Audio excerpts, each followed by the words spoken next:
Primeira pergunta aqui ao Fábio, professor Fábio Sabino. Já teve um pessoal falando sobre isso aqui. Eu quero que você esclareça um pouco já de cara em relação ao seu ateísmo. Você é ateu, então? Não. Não? Não sou ateu. Porque tem gente falando aqui, ó, ateu no podcast? Não, eu não sou ateu. Gente, já veio ateu no podcast, não tem problema não, pô. Eu não sou ateu, senhores. Eu creio no meu Deus, na forma que eu o criei, não creio no Deus da Bíblia. É que para algumas pessoas, se você não crê nada na Bíblia, você é ateu. Aí, um exemplo. Se eu fosse definir etimologicamente, ateu não é aquele que não crê em Deus. É aquele que não tem Deus. Aquele que não aceita Deus. Sim. Porque a palavra ateu vem de ateos. Ateos, o alfa é uma partícula negativa, sem, e teos, primeira declinação do caso nominativo. Sem Deus. Eu não estou sem Deus. Eu estou com meu Deus aqui na minha concepção. Como que eu sou ateu? Agora, as pessoas colocarão, porque você não acredita em partes da Bíblia, aí nesse caso sim. Eu não tenho a Bíblia como regra de fé e prática para minha vida, até lógico que não. A Bíblia não é definição de Deus, né? Não, só que para os crentes que não conhecem a Bíblia, acredita que aquele que não acredita na Bíblia, que nem mesmo ele acredita e nem sabe o que é a Bíblia, acha que os outros é ateu. Sabe quem é ateu? É aqueles que acreditam na Bíblia. Esses são ateus. Esses são os ateus. Aquele que acredita na Bíblia, esse é o verdadeiro ateu. Porque ele diz que tem Deus e não tem. Porque a Bíblia tem princípios e regras. E aquele que diz que acredita na Bíblia, ele não pratica isso. Se ele não pratica, logo ele não tem o Deus da Bíblia, o qual ele acredita ter. Então quem é ateu é aqueles que acreditam na Bíblia, mas não a praticam. Esses são os ateus. Entendi. Antes da gente entrar então nessa parte um pouco mais teórica, tá, que a gente vem tratar, para se conhecer um pouco mais de você e das suas concepções também. Antes de entrar no ar, você até falou que você não trabalha muito com a parte do achismo, né? Não. Isso referente ao estudo que você faz. Sim. Mas, como eu estava dizendo, obviamente você tem as suas concepções de Com mundo certeza. e consciência. Quando eu comecei aqui, você falou que se tivesse misturado pitu com ayahuasca, você iria para outro planeta, mas talvez não para outro lugar, porque não existe. Como é que é, então, esse Deus que você tem para você, como o seu Deus? Metaforicamente, vamos dizer assim, um ser que rege o universo, certo. que eu vejo. Que tem consciência? Não entendi. É um ser com consciência ou não? Eu não posso dizer como, por isso que eu falando, isso é abstratismo. Não, pra você. Então, vou definir a minha definição. O que é a minha definição? Ser ou seres supremos, vários, ou não sei, pode ser uma questão enoteísta. O que é a concepção enoteísta? É a existência de um ser supremo, porém não está só. Está com outros demais, porém ele rege esses outros demais. Isso seria uma questão enoteísta. E por que eu não consigo ser ateu? Eu vejo o universo. Eu vejo a organização da forma do que é natural, da flora, da fauna, enfim, de tudo. Sim. Então eu não acredito que algo do nada, de uma explosão do átomo, que seja de nenhuma inteligência, conseguiu organizar igual a rotação da Terra, temperatura do Sol e tantas outras coisas. Né? O sistema da própria fotossíntese que nós temos hoje. Nós analisamos tudo, a vida, de tudo. Pô, tem que ter uma organização em cima disso. Sim. O quê? Quem? Isso para mim é Deus. Isso para mim é Deus. Agora, eu não posso e não consigo fazer uso de nada que seja metodológico, como a própria Bíblia, ou normativo, como a própria Bíblia, e caracterizar, não, você acredita no sol, na lua, na estrela, na organização, pois está aqui a prova, está aqui, o Deus da Bíblia foi quem fez isso. Por mais que Gênesis capítulo 1 diga isso, que no princípio criou Deus, os céus e a terra e tantas outras coisas. Por mais que isso diga, para mim é a visão correta, não. Por quê? Porque esse próprio Deus da Bíblia é um ser criado em vários panteões. Igual, se você pegar a religião mais antiga do mundo hoje, com achados arqueológicos, é a religião e o povo sumeriano. E o povo sumeriano já era politeísta, já tentava identificar quem ou quais desenvolveram o universo de uma forma organizada. Tanto que algumas pessoas chegaram até dizer que lá já existia helicóptero na época dos sumerianos e tantas outras coisas, porque algumas achados arqueológicos retratam alguma dessas figuras. Lógico, posso concordar? Não é porque lá existe um material científico, histórico, arqueológico, eu posso dizer também que seja verdade. Mas eu gosto do ponto de vista que cada um deles tiveram, dentro do período deles. Assim como eu respeito o período bíblico também. Mas é um fator essencial para a minha crença? Não. Por isso que eu concebo de forma independente, como todo ser humano concebeu de forma independente também. Entendi, legal. Vai, Bruno, manda aí. Só vira pro seu Mickey. E quando foi que o Fábio aí, mano, o Fábio deu ali que... Se você tinha alguma religião antes... Tinha. No começo? Tive. A minha primeira religião que eu tive foi candomblé. Foi a primeira religião que eu conheci. Eu tinha os meus 13 para 14 anos. Fiquei não muito tempo ali, porque minha família toda é cristã. E o que me levou ao candomblé foi o pagode. Até hoje eu toco o meu pagode. Então, sábado, domingo agora eu toco em Mariporã e domingo eu toco em Diadema.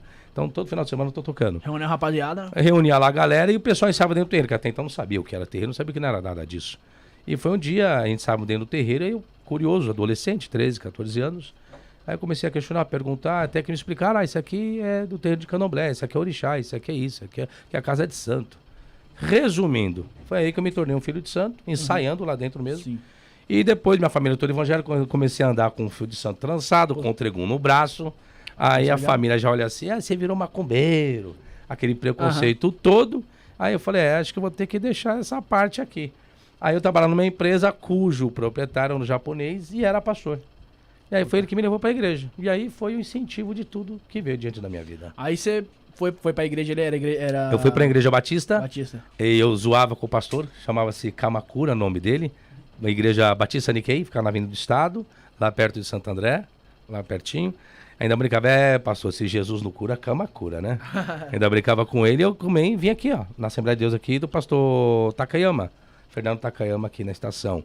E depois eu fui pra Assembleia de Deus. Depois que eu fui aí, foi um outro mover de águas na minha vida, que aí eu já começava a lecionar, e o pastor, o qual conheci, o pastor Severino Pedro, que hoje não está mais aqui, faleceu, já falecido, foi ele quem me encaminhou para o meio acadêmico. Ele já era escritor, aí comecei a revisar os livros dele, me tornei membro da Assembleia de Deus Ministério do Belém, comecei a dar aula em várias faculdades do ramo pentecostal e neopentecostal, até que chegou um período da minha vida que aquilo que eu ensinava achava que era certo.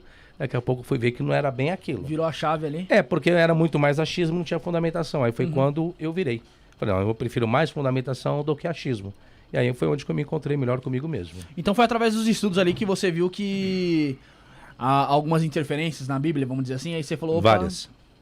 E aí vem o medo. Você é novato, começa a enxergar algumas coisas, como você vai falar tudo aquilo? Você tinha mais ou menos quantos anos ali? Você lembra na época? Eu tinha uns 20, 27, 28 anos. Porque é uma baita de uma responsabilidade, né? Hoje você ali 45. lecionava ali pra várias pessoas, do nada você muda a tua pro vinho, né? Fica difícil. E o ultimato mesmo foi em 2009. 2009? Em 2009, até então eu fazia alguns programas de televisão no ramo neopentecostal. Não sei se eu posso falar aqui, né? Pode, fica à vontade. Posso falar Hit TV, que é do R.R. Soares.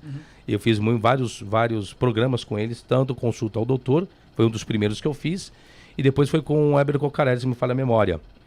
E ali foi uma das teses do meu livro, que era Ezequiel, o Manual de Exegese, que eu tenho, sobre Ezequiel 28, que eu retratei que o texto ali não falava da queda de Satanás, quando eu escrevi esse meu livro. Só que a Assembleia de Deus, ela defende que Ezequiel capítulo 28 descreve a queda de Satanás. Sim. Então eu fui na contramão daquilo que eu mesmo já frequentava há um bom tempo e ensinava. Ou seja, eu tinha que fazer uma escolha. Até quando eu vou ficar aqui de cabisbaixo e aceitar a cartilha? Aí foi quando eu falei, não, acho que o momento é o tempo. Aí foi quando, em 2009, aí me expulsaram. E aí eu fui tentar dar aula em outras instituições, como Narujá, a FLAM, vou citar o nome aqui. Pode falar. Excelente a instituição, residente, né? As pessoas estudam lá dentro. E no primeiro dia de aula, já 2 alunas chorando, porque eu falei que Moisés não escreveu Pentateuco coisíssima nenhuma. E aí as alunas, mas como assim não escreveu? Não, eu aprendi uma vida toda que Moisés escreveu. Aí eu fui falar, e se eu falar pra você que nem Moisés existiu? Aí piorou tudo. Aí ferrou. Aí foi quando eu vi que eu não tinha mais espaço. Aí o que aconteceu? Alguns alunos que tinham consideração a minha pessoa me convidavam para ser co-orientadores dele. Aí foi quando a Mackenzie me aceitou, a PUC me aceitou, a Metodista me aceitou. Então hoje eu sou co-orientador dos alunos que precisam da parte exegética, então, que é a minha especialização. E até hoje eu vi que não tinha mais espaço fora, e eu fiquei como? Montei meu canal. Montei meu canal e ensino até hoje. Foi meio que no individual ali. Sim. Ô, Fábio... Deixa eu só completar aqui. E pra você, Fábio, você que passou aí por candomblé, outras religiões evangélicas, qual a sua concepção hoje, vendo de fora a religião? A religião é necessária? Ou todo mundo devia ser livre pra... Não, a pessoa já tem a sua própria liberdade. Acho que vai da questão da consciência de cada um. A liberdade eu tenho, todos têm. Agora, quem sabe fazer uso dela? Ou melhor, tem outras pessoas que têm a liberdade, porém, elas têm que ser, parece que elas aceitam ser manipuladas. Infelizmente, algumas religiões, posso colocar todas, têm a tendência de manipular as pessoas? Tem. Isso é uma questão natural. Agora, vai de quem? Vai de quem tem sua liberdade religiosa para aceitar ou não. Vou dizer que a religião em si ela é ruim, depende como se faz uso dela. Depende, exemplo. Tem pessoas que faziam coisas erradas, exemplo, né? Sim. Pessoas que se drogavam demais, a família sendo totalmente desestruturada, acabando quase tudo, e encontrou uma religião que ali é o local dela, pode ser o espiritismo, pode ser o catolicismo, pode ser a igreja evangélica. Ele encontrou um lugar que ali ele está muito bem. Então, é onde que eu falo? Acho que a pessoa tem que saber fazer o bom uso da religião. Agora, é libertador? Não. Alguma religião liberta alguém? Não, isso não existe. Religião alguma liberta alguém.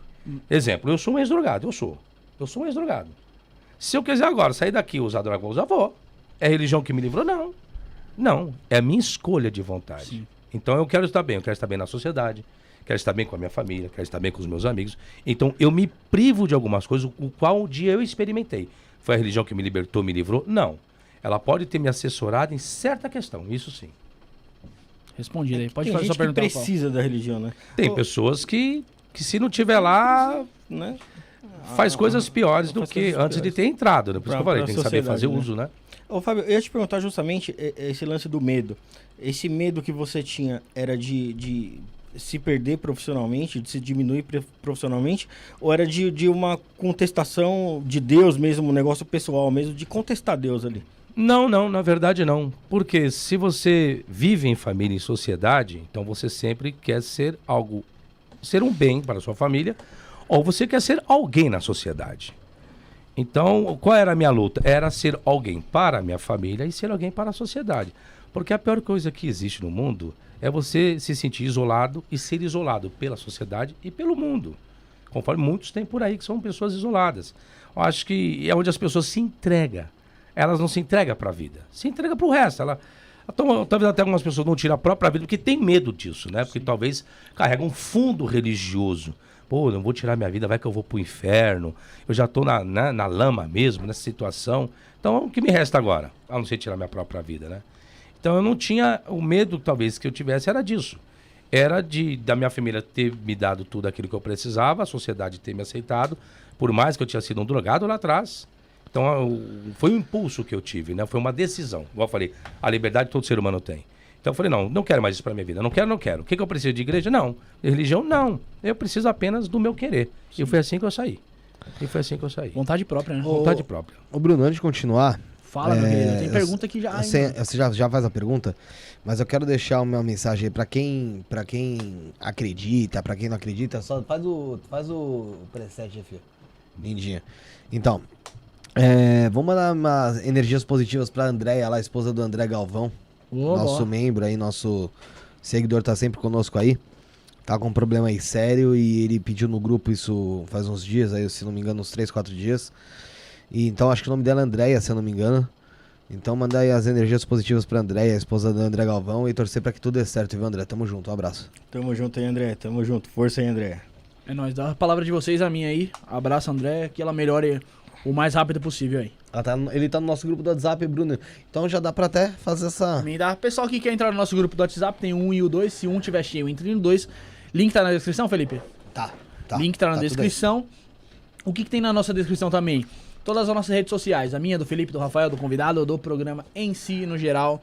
Tá tudo na descrição. Lembrando que é muito importante você se inscrever no nosso canal de cortes do Isso Não é Podcast.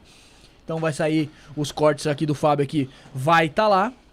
Como já tem de outros convidados que passaram por aqui, acho que tem mais de 2.000 vídeos lá. Com certeza. Lá é complicado, lá é da hora, aliás. Complicado não, lá é da hora. E também se inscreva nesse canal aqui, pra você mandar sua pergunta, assim como o pessoal tá mandando, o André, o filósofo aí tá mandando, o nerd aí que é membro do canal. Basta Jason Ferrer. Olha o Jason Ferrer, tá aí. Basta você estar inscrito no nosso canal. Se inscreveu, você consegue mandar sua mensagem, consegue mandar sua pergunta. Quer ajudar o canal? Pix está aqui em cima da minha cabeça, que o Maicão colocou hoje. Isto não é podcast, @gmail.com, a chave Pix. Beneficiário é aquele safado ali, ó, Rafael Alves de Lima, que rouba todo o nosso dinheiro para gastar com o quê? Com bombas. Dízimo. Aperta aí. Bate lá. Não. O Felipe tem TDAH, ele fica pedindo pra apertar ali. E também dá pra você mandar seu superchat, como o pessoal já mandou. Eu vou ler a primeira pergunta aqui, Felipe, da Camila Palmieri, tá? Ela que é nossa administradora aqui da live aqui. Acho que você também tem TDAH, Bruno. É que eu tô tentando pegar a imagem, pô. Aqui. Eu tirei print pra não passar, pô. Tem muita mensagem, mano. Isso é coisa de o pessoal gosta de mandar pergunta pra você, hein, mano. O pessoal te acompanha aí. A Camila falou assim, ó. Professor Fábio, se é verdade que pergunta ao professor Fábio se é verdade que na primeira versão da Bíblia dizia que o inferno é por tempo indeterminado e não eterno. Abraço. Não. Em nenhum momento as traduções vão retratar um inferno indeterminado. Primeiro que nem inferno, na característica que as pessoas entendem, o que é? Há uma região do submundo onde as pessoas são penalizadas, onde as pessoas sofrem, e ali as pessoas ficam pelo resto da vida. Depois vai existir um outro julgamento, onde vai vir a sentença lá para o lago de fogo, que é a segunda morte. Uhum. Na verdade, o inferno, na concepção arcaica, judaica, era Sheol. Sheol era sempre a questão de uma sepultura, apenas sepultamento. Qual era a concepção antiga? Para alguns, o corpo volta à terra como era e o espírito volta a Deus a quem deu.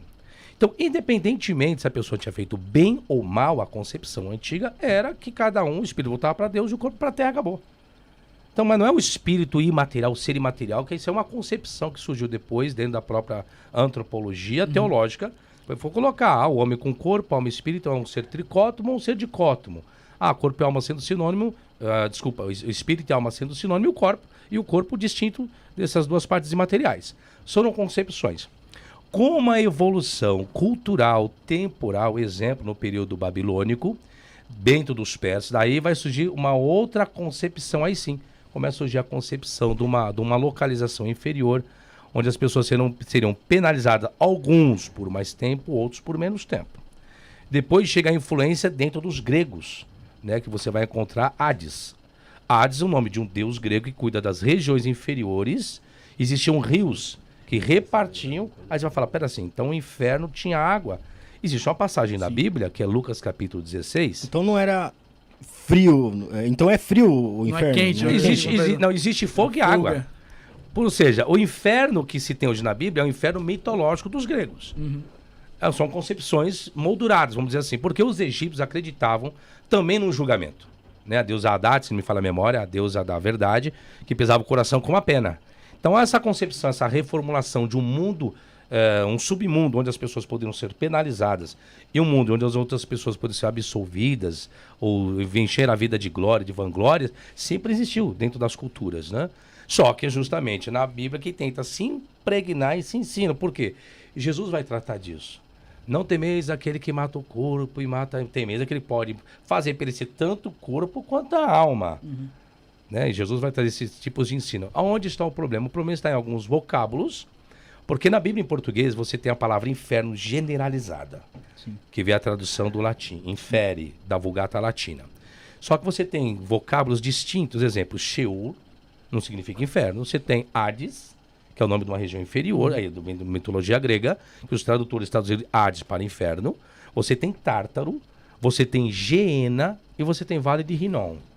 Então você tem 6 a 7 vocábulos hebraicos e gregos, o qual o tradutor traduziu todos eles para o quê? Inferno. Tudo para o inferno. Tudo. Exemplo, eu falei da água. Lucas capítulo 16 vai retratar a respeito do rico e de um mendigo, chamado Lázaro. O rico está lá, morre ambos. Aí o rico vai para o Hades e o mendigo vai para o seio de Abraão. Aí existe um diálogo. Aí o rico fala assim, pai Abraão, manda que Lázaro refresque o dedo na água e refresque a minha língua porque estou atormentado nessa chama. Mas vai parar, peraí, é antagônico. Como que vai molhar o dedo na água para refrescar a língua de um camarada que está atormentado na chama?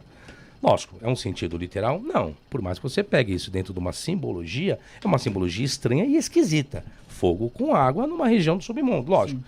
Dentro da mitologia cabe isso, porque lá na região de Hades existe um castelo, existem vários monstros lá, existem vários rios onde se passam outras pessoas. Por isso que se torna fácil, lembrando que quem escreve evangelho se diz ser grego. E ele escreve para um homem chamado Teófilo, que o nome Teófilo já diz que é totalmente grego. Então ensinar mitologia para quem conhece mitologia é fácil. Só que hoje, para você identificar que isso é uma passagem mitológica, muitos não vão aceitar isso. Não, mas não pode. Pode-se mitologia na Bíblia? Para muitos, não. Mas é o que mais existe. Várias passagens mitológicas na Bíblia, como o inferno. O inferno é uma concepção, criação mitológica, não é real. É que o pessoal prega com o inferno ali como se fosse um bagulho ardente, fogo... Justamente isso. Vamos dizer assim, é o que se vende, pode-se dizer assim. Vamos dizer assim, então. Então, todo mundo, qual Deus mandou matar, foi tudo pro inferno. Criança. Aí vem a pergunta, né? Uma criança recém-nascida, tem alguma capacidade de entendimento para fazer escolha e saber o que é certo e o que é errado? Não. Não.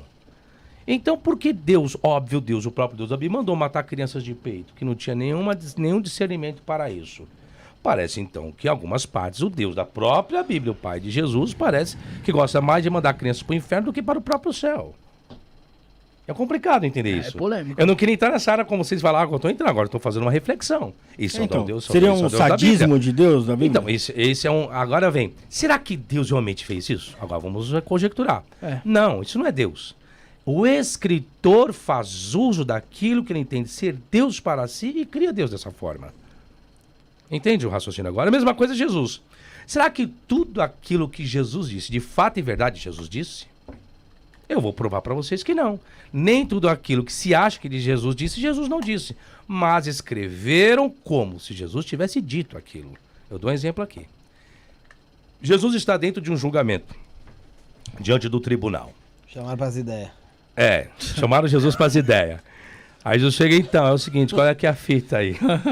O sacerdote chega aí, ó, você escolhe embolar o pessoal lá, irmão, então é poucas ideias, encosta aqui, a gente vai esticar o chiclete que subir lá pra sintonia, firmeza? Aí já foi, né, já foi pra aquelas ideias mesmo, tô brincando, gente, vamos lá. Só pra descontrair um pouquinho aqui. Deixa eu pegar uma água lá. O que acontece? Jesus está no julgamento, e aí começam a acusar Jesus, somos sacerdote, começa a perguntar se ele era o Messias e tantas outras coisas.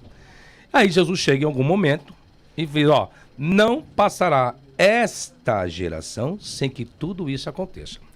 Quando você pega a expressão pronome demonstrativo, não passará esta geração, o pronome demonstrativo está se relacionando com aquilo que está diante dele. Se ele falar assim, ó, não passará aquela geração, opa, seria uma outra história. Mas o próprio vocábulo ali, o pronome que eu tenho, rutos geneia, que é geração em grego, não me permite colocar uma geração, vai hoje, século XXI. Então Jesus fez uma promessa para aquela geração do quê? De muitas coisas que ele tinha dito dentro do próprio contexto ali, não passará essa geração sem que tudo isso aconteça. O que aconteça? Vocês verão o Filho do Homem vindo sobre as nuvens do céu com poder e muita glória. E os seus anjos ao seu redor. Peraí. Aí você vai pegar a Bíblia e você pergunta, mas em qual momento Jesus veio para a turma de sacerdote, que a turma de sacerdote viu Jesus vindo com poder e grande glória e os seus anjos ao seu lado? Onde, qual momento isso? Você não vai encontrar. Aí você vai perguntar, então Jesus mentiu? Pode Jesus mentir? Se ele é santo, ele é o Filho de Deus, ele pode mentir? Peraí. Se ele disse não teria cumprido, teria. Se cumpriu, não. Mas não se cumpriu na destruição de Jerusalém? Não. Jesus ele tinha que vir fisicamente, visivelmente. E no momento ele veio. Mas então, vai vir agora no arrebatamento. Aí outro problema. Ele tinha que vir para aquela geração, naquele período, não é para hoje. Então, tem dois lados. Ou Jesus mentiu, ou escreveram colocando palavras na boca de Jesus, o qual Jesus não falou. Então, eu tenho duas formas de entender isso. É onde as pessoas não entendem às vezes. Por quê? Quer pegar o pé da letra? Não, então como assim? Então quer dizer que eu estou lendo coisas na Bíblia? Desculpe. Então quer dizer que eu estou lendo questões na Bíblia, achando que Jesus disse, ou que Paulo disse, ou que Pedro disse, ou que Deus, o próprio Deus disse, e não foram eles? É justamente isso. Existem relações dentro da Bíblia de questões textuais, se acredita que fulano falou, mas não foi fulano quem falou, foi o escritor que colocou como se fulano tivesse falado. Infelizmente. Temos muito disso. Pela vontade do cara lá, ele colocou. Por quê? Qual era a esperança dele? Que as questões acontecessem imediatamente naquele período. Exemplo, Paulo. Arrebatamento. Vamos falar de arrebatamento. O que seria arrebatamento? Seria um momento em que nós estamos aqui agora. Sim. Chega um momento, não abrir, piscar de olhos, acabou. Nós sumimos daqui. Isso seria um arrebatamento. Em nenhum momento Jesus ensinou isso. Olha o problema que surge agora. Outro problema que nós temos na Bíblia é quem eu sigo, Jesus ou Paulo. Porque, infelizmente, hoje as pessoas seguem muito mais os ensinos de Paulo do que os ensinos de Jesus. E um dos ensinos de Paulo é meio perigoso. Por quê? Quem ensinou a respeito de arrebatamento, no momento, no abrir e piscar de olhos, antes a última trombeta tocar, porque a trombeta tocará e os mortos ressuscitarão primeiro e nós seremos transformados, encontraremos o Senhor nos ares, foi Paulo. Ensinou para a igreja de Tessalônica e a igreja de Corinto. que aconteceu? E Paulo acreditava piamente que nem ele provaria a morte. E nós seremos, vou pronome nós aqui, incluindo ele, e nós seremos transformados. Paulo foi transformado? Não. Paulo morreu. Todo mundo de Corinto morreu. Todo mundo de Tessalônica morreu. E cadê o arrebatamento? Veio naquele Até período? agora, não. nada. Aí vem os apóstolos escrevendo. Alguns dizem, quando virá o dia da sua vinda? Calma, que já está chegando. Estamos no século XXI, gente, ó. Tá. Tempo, hein, mano? Já passou tempo, viu? Aí onde eu falo, Minha mãe- até que ponto que tudo que está escrito é a verdade. Minha mãe disse que em 1970, por aí, ela... Não, lembra do meu 2000? Não, ela disse que lá pros anos 70, ela Virada dava do de carro século, como eu vou pro São Paulo, e em cima dos viadutos tinha faixas escritas assim, ó, Jesus está voltando. Então. E aquela velha história? 2000 chegaram, 2000 não passa mais, lembra? a virada do que ia século, bugar, né? que é a virada do século. O bug do Que milênio. ia bugar tudo milênio, que era o arrebatamento, que isso e aquilo. E quando saiu o código de barra? A marca da besta está aí. É. Todo fenômeno que acontece, infelizmente, no mundo é a volta de Jesus, é arrebatamento. Exemplo, tem crente esperando o terceiro templo em Israel. Peraí, mas o terceiro templo não é para cristão, é para judeu. O que o cristão tem a ver com o judaísmo? Tem a ver com o quê? Cristão é aquele que acredita na morte e ressurreição de Jesus. É uma coisa que o judeu não acredita. Aí tem crente esperando o terceiro templo. Você vem no terceiro templo, você vai ter o quê? Sacerdote, levita. O que tem a ver com o cristianismo isso? Nada. E Jesus nem a favor do templo de Jesus foi mais. Mestre, aí quando restaurará Israel? Jesus, ó, não ficará pedra sobre pedra que não seja derribada. E Jesus falou, não tem que ter mais tempo não. Por quê? Porque da casa do meu pai, que era a casa de oração, fizeram o quê? Covil de ladrões. É o que mais tinha, era ladrão. Cheio de ladrão. Ainda bem que hoje não existe, graças a Deus. Nos templos, hoje não. Né, hoje não tem mais, não imagina, né? Hoje tá uma maravilha. Né?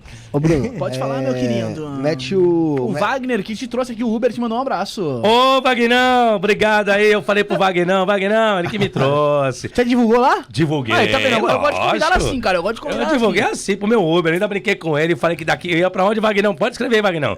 Quando sair daqui do podcast, Cadê o pra onde que eu ia, Vagnão? Cadê o Wagner, cara? Tá lá em cima, mano. Tem muita mensagem. Caralho. Deixa eu mandar um abraço do Dalto Piotto, professor José Alessandro. Tá aqui o Dr. Piotto. Dalto Piotto é policial civil aposentado, lá de Curitiba, parceirão meu. E o professor José Alessandro é lá do Rio de Janeiro. E tá também. Tá, pessoas bacanas aí que eu vi o nome aí. Dilson Ferreira também está aí, um abraço. E eles estão discutindo aqui, coisa boa. Isso, vai ter muita discussão por aí. Ô, Felipe, eu quero que você que tem um coração bom, você tem um coração melhor do que o meu e do Rafael, mande um abraço, tô brincando, eu e o Rafael tem um coração bom também, mande um abraço pra Sara e Alzira, a mulher e a sogra do Nerd, que é nosso membro do canal aí. Então aí, ó, um abraço pra Alzira e pra Sara, sogra e esposa do Nerd, que tá conosco aí, é membro do canal, seguidor do Isso Não é Podcast, Bruno. A Patrícia falou, em 2000 estávamos todos em casa chorando e esperando o mundo acabar. Foi tá um marcante. pouco me fudendo. Eu nem lembro, Não, eu nem não, lembro não, como que que eu é. tava. Geralmente eu tava na rua Você tinha tacando quantos pedra anos? com uma Você tinha vidraça. 7 anos? 7? Tava na rua tacando terror, mano. Eu tava criando, mas é que essa porra tá se fodendo. Felipe, Oi. lê o superchat aí do Júnior e da Hanna aí, por favor. Ah, meu amigo, aqui E já orienta, aqui já vai. Júnior e Hanna. Ana, E sobre o livro Jesus na Caxemira? É exatamente assim a pergunta. Não li esse livro, mas dizem que Jesus ele foi para a Índia, estudou um pouco conceitos de outras religiões. era do hindu, né?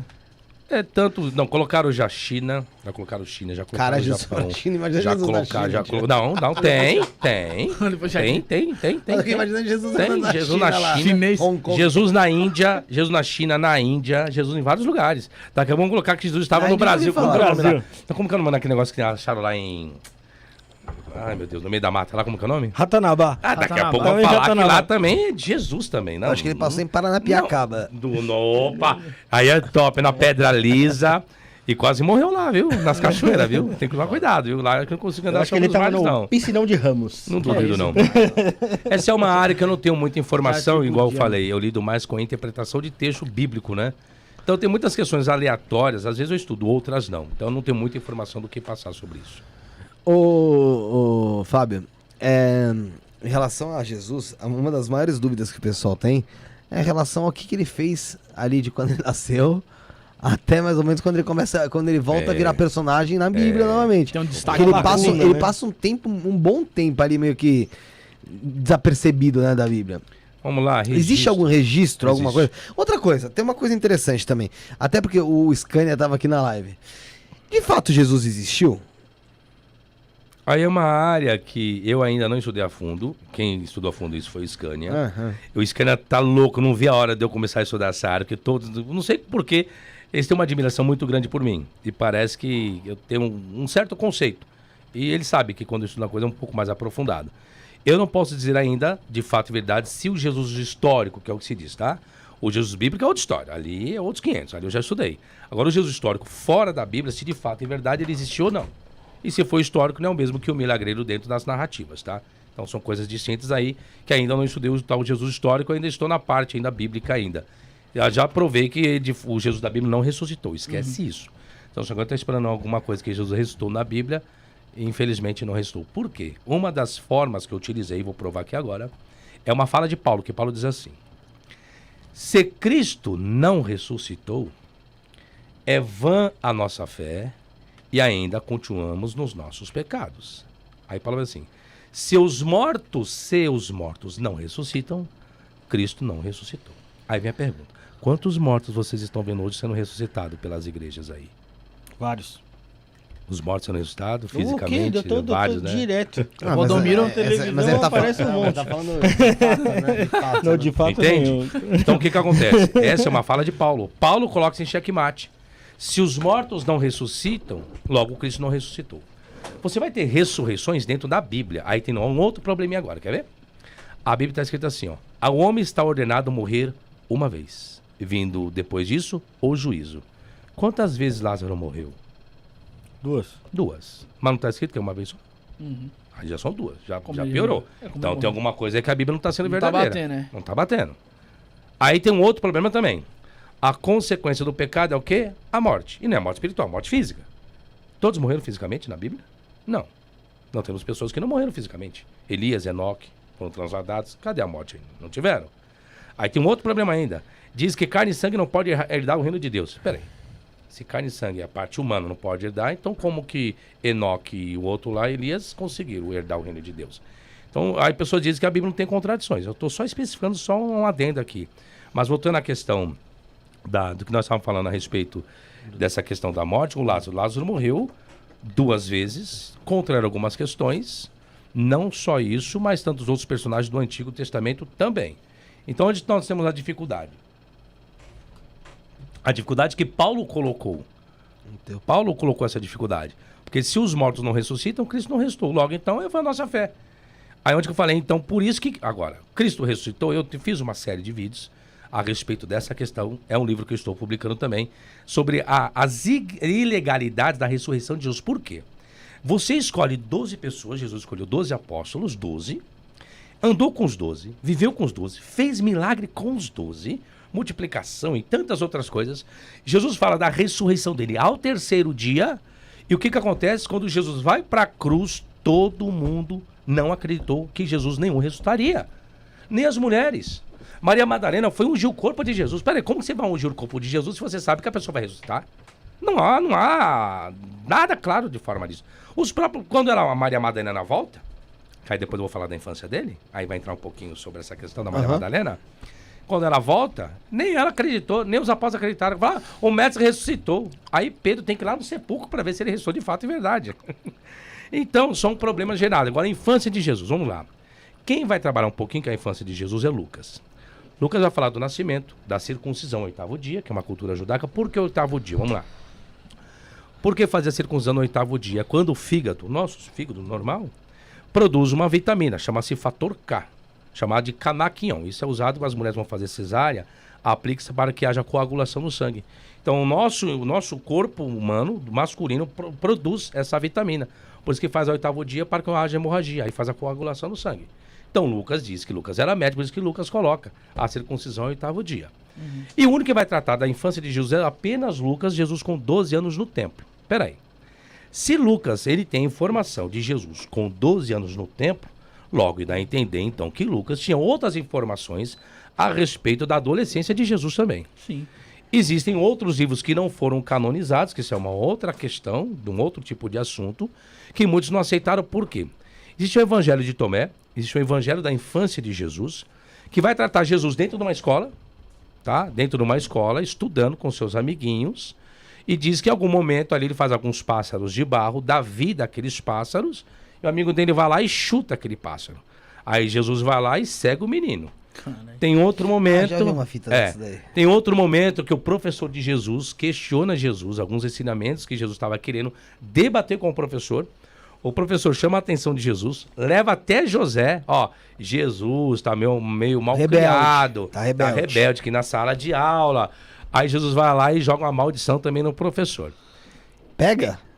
Segundo o relato, sim. Segundo o relato, sim. Ou seja, o que esse evangelho quer dizer? Que Jesus já era milagroso desde sua infância. Sim, já nasceu com aquilo já. E aonde que Lucas vai colocar Jesus com 12 anos indagando os doutores? Como que Jesus ia indagar os doutores se Jesus não tinha formação dentro de uma yeshivá?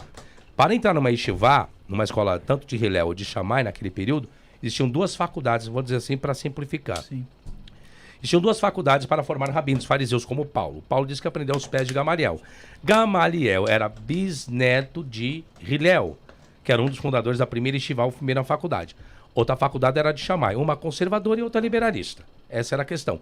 Por isso que às vezes quando Jesus é indagado dentro dos evangelhos a respeito de alguma questão doutrinária, exemplo, como o divórcio, por que vão indagar? Porque quer saber qual a visão de Jesus. Já que Jesus era chamado do quê? De Rabi, meu mestre. E isso é um título para quem tinha estudado em uma faculdade. Tanto que vão questionar os próprios apóstolos. Como sabem esses letras sem ter estudado? Somos e doutos e letrados e tal. Não é que eles eram analfabetos. Isso não existe. Não existe judeu analfabeto. Todo judeu, ele é alfabetizado a partir dos 3 anos de idade. Então, Jesus, o Lucas, tem um relato dele. Se ele tem, logo teria o conteúdo total. Aí vem a pergunta, será então que o evangelho de Lucas não é evangelho limitado? Será que com o passar do tempo, alguns pais das igrejas, ao conhecer o evangelho de Lucas, será que não eliminaram alguns capítulos e versículos para que não relatasse toda a historicidade da infância de Jesus? Porque é uma questão muito ridícula. Colocar Jesus com 12 tá, e com 13 foi como? Jesus teve namoradinha, como foi a puberdade de Jesus? Elimina tudo. Entende? Se ele coloca Jesus com 12 é porque ele conhece a história que vem antes e a história que vem depois. Porque Lucas escreve no seu prefácio, no capítulo 1, versículo 3, se me falha a memória, visto que muitos empreenderam por em ordem os fatos que entre nós se cumpriram. Então Lucas está dizendo que pessoas que ouviram a história de Jesus lá atrás, escreveram sobre isso, e Lucas diz que vai pegar informação com essas pessoas. Então Lucas conhece muito da história da infância de Jesus, mas infelizmente algumas pessoas não quiseram inserir sobre isso, né? Entendi. Tem muita mensagem, muita gente mandando algumas coisas aqui. Tá fazendo muito barulho ar-condicionado, Patrícia? Depois você me responde aí no chat. O youtuber Nel, sei lá, falou aqui, ó. Fale sobre o caso sobrenatural que aconteceu com você quando se acidentou. Sobre isso eu não comento mais, tá? Você falou no seu canal já? Isso foi no meu canal, quem quiser vai lá no meu canal e assista. Porque eu falei, eu não lido, no meu canal todo mundo sabe, eu não discuto fé e nem crença. Não debato isso. No meu canal não falo sobre fé e nem crença. Por quê? Vou te explicar por quê aqui, gente. Eu não quero ser guru de ninguém. Infelizmente, muitas pessoas são carentes. E as pessoas às vezes querem seguir o que você pensa, o que você acha, a sua fé. Não é errado. Você tem a sua liberdade, você tem que seguir o seu coração, a sua mente, a sua posição e não depender de ser manipulado por ninguém. Então são experiências minha e apenas minha. Vocês têm que parar com isso. Parece que é uma carência tão grande. Não porque eu tenho que seguir como o professor Fábio segue. Errado. Você tem que seguir a sua direção, a sua vontade, o seu querer. E não porque alguém tem um título, tem um diploma, tem alguma coisa, senhores. Não pode. É bom, gosto, ser admirado é uma coisa. Agora, querer depender do que a pessoa segue a fé, errado, senhores. Inspiração é uma coisa, né? Você tem uma questão. Eu quero que as pessoas tenham o quê? O senso crítico. Eu sou um professor para isso. Despertar o senso crítico, vocês pesquisem, analisem, investiguem, critiquem, julguem. Isso sim, essa é a minha profissão e isso eu faço mesmo. Agora, fazer que vocês sigam aquilo que acredito, penso, não, tá? Igual eu falei, abstratismo é difícil de entrar. Deixa eu só falar que a Patrícia, ela tá perguntando como faz pra enviar o Pix. Isto não é podcast@gmail.com, Patrícia. A chave Pix é essa, tá? Isto não é podcast@gmail.com, tá na descrição. E também tá em cima, provavelmente, do Rafael, em cima de mim aqui. Em cima de mim. Fala, Bruno. Tem do Luiz Lima aqui, ó. Moisés escreveu o Torá. Eita. Parabéns por chamar o pessoal mais racionalista. Queria ver o professor José Alessandro e Ronaldo analisando as escrituras por aí. Só manda lá no... Ô, Luiz, manda lá no nosso... Tem o nosso WhatsApp, que tá aqui na descrição também. Clica aí no link, o nosso próprio WhatsApp mesmo do programa. Clica no link, dá pra você enviar sugestões por lá, tá bom? Um abraço, obrigado. Vamos lá, nós temos um probleminha. Isso é um conceito antigo de que Moisés escreveu os 5 primeiros livros da Bíblia, né? Mas o conceito acadêmico é totalmente diferente. Por quê? Quando você escreve algo, você escreve dentro de um estilo seu. Academicamente, cientificamente é isso, exemplo. Se eu pegar o Rafa, né? Pegar o Rafa, Felipe e Bruno, se vocês escreverem um livro, vocês têm o seu vício de linguagem, todo mundo tem. Sim. Pontuação, acentuação, conjugação verbal, pronomes relativo, pronome demonstrativo, o raio que seja, todo mundo tem o seu vício de linguagem. Quando é que nós descobrimos que algo não veio de um escritor primário? Quando nós analisamos o estilo de linguagem. Isso nós chamamos dentro da exegese de crítica da forma, tá? Crítica da forma que vai estudar isso. Então eu tenho um exemplo, vou dar um exemplo aqui. Daí surgiu uma teoria, a teoria de um médico francês chamado Astruc Willenhaus, chamado teoria documentária. Que na verdade a composição dos 5 primeiros livros da Bíblia foram escritos por 5 grupos de pessoas. Chamados eloístas, javistas, sacerdotal e deuteronomista. Desculpe, 4 grupos de pessoas. Então você pega no capítulo 1 do Gênesis, tem a palavra Elohim, que traduzida para o português é Deus. Já no capítulo 2, versículo 4, você tem um tetragrama ali inserido, que traduzido para o português é Senhor. Então logo você já vê de uma forma clara, exemplo, pluralismo do Elohim. Desçamos, confundamos, façamos homem. Esse plural é trindade? Não. É característica de grupo de pessoas escrevendo os relatos, tá? Então Moisés escreveu? Não, Moisés não escreveu. Tanto que, quando você pega a história de Moisés, tem uma coisa interessante. Poderia uma criança sobreviver no Nilo? Cheio de crocodilo? Difícil, né? No Nilo não. Entende? Ou seja, você tem algumas questões lendárias. Outro problema. A filha de Faraó, ela não se banhava no Nilo, porque o rio Nilo era considerado um rio sagrado. Ela se banhava em tanques dentro do palácio. Eu tenho uma aula sobre isso de 10 anos atrás que eu trago o achado arqueológico a respeito das piscinas dentro do Egito que as próprias filhas de Faraó se banhavam. Então Moisés não escreveu o Pentateuco, porém, existe uma atribuição por parte judaica, né, que considera Moisés um grande personagem, um grande profeta, e as pessoas acreditam que de fato e verdade Moisés escreveu, Moisés existiu, que tudo que está relatado na Bíblia a respeito dele é verdade. Nesse quesito onde eu falo, nesse quesito eu respeito a fé e crença. Agora, exegeticamente, hermeneuticamente, se é fato e verdade, é uma outra história. Moisés escreveu o Pentateuco? Não. Por quê? O estilo de linguagem me demonstra que outras pessoas que redigiram os 5 primeiros livros da Bíblia. Ô, Bruno, aqui tá o Paulo Henrique pedindo para as perguntas dos membros. Tá aqui, ó. O convidado já foi na Umbanda. Qual a visão dele sobre essa religião hoje? É uma farsa? Incorporações são reais? Paulo Henrique. Bom, Paulo Henrique é o seguinte, eu vim de Candomblé. Abstratismo. Então, até que ponto você pode dizer o que é real e o que não é real? É difícil você dizer isso. Exemplo, vou dizer que ali é demônio?